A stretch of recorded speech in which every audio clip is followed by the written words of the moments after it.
उतावळी प्रकल्पाच्या कॅनॉलमुळे शेतात साचले पाणी। पातूरच्या सांगोळा परिसरातील शेतीला तलावाचे स्वरूप।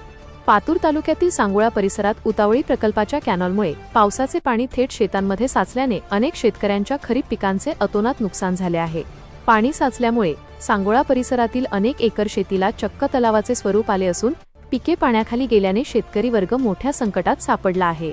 बुलढाणा जिल्ह्यातील देऊळगाव साकारशा येथील उतावळी प्रकल्पाच्या कॅनॉलचे काम चतारी शिवारापर्यंत झाले आहे।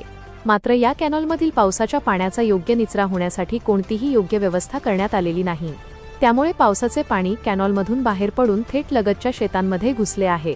सततच्या पावसामुळे आधीच हैराण असलेल्या शेतकऱ्यांना या निष्काळजीपणामुळे मोठा आर्थिक फटका बसला असून सोयाबीनसह इतर खरीप पिके पूर्णपणे पाण्याखाली गेली आहेत।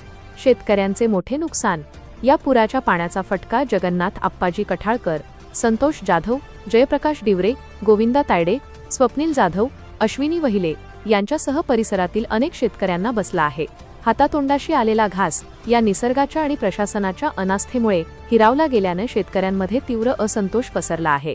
शेतकऱ्यांची मुख्य मागणी, संबंधित विभागाने तातडीने घटनास्थळी पोहोचून पाहणी करावी।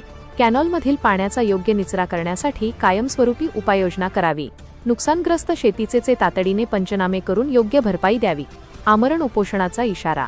प्रशासनाने या समस्येकडे त्वरित लक्ष न दिल्यास आणि नुकसानग्रस्त शेतीचे तातडीने पंचनामे न केल्यास आमरण उपोषणाला बसण्याचा इशारा बाधित शेतकऱ्यांनी दिला आहे।